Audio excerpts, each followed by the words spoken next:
L'émotion, la stupéfaction, elles sont normales, elles sont compréhensibles. La disparition de cet enfant, sa bouille qui revient en boucle sur nos écrans, ses parents, la jeunesse de ses parents, leurs cris de douleur. On avait entendu la voix de cette mère qui suppliait, je pense qu'on l'a tous dans la tête, le mystère, son corps retrouvé, l'enterrement de ce tout petit. Tout nous émeut évidemment dans cette affaire et chaque étape.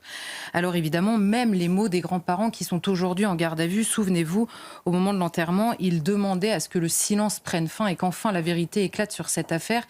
Forcément, ce sont des mots qui résonnent dans nos têtes. Ils disaient « espérer bientôt la vérité ». Alors évidemment, il y a les affaires passées du grand-père. On nous explique qu'il avait été placé sous le statut, vous vous souvenez, de témoin assisté dans une affaire de violence.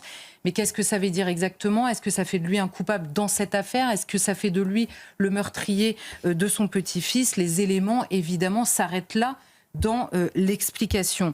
Ce qui est sûr, c'est que, évidemment, tuer son petit-fils relève de l'impensable. Donc notre émotion, notre sidération, elle appartient à ça. On imagine évidemment la question du mensonge à l'intérieur d'une famille et notre sidération est normale. Simplement apporter des réponses alors que nous n'avons pas les éléments, on bascule dans autre chose.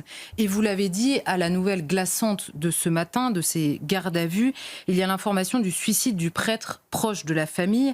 Mais là encore, la prudence devrait nous obliger à ne pas, à donner cette information en tremblant littéralement. C'est-à-dire que le prêtre, nous dit-on, il y avait eu une brouille entre le prêtre et les parents parce que le prêtre avait transmis une photo de la famille.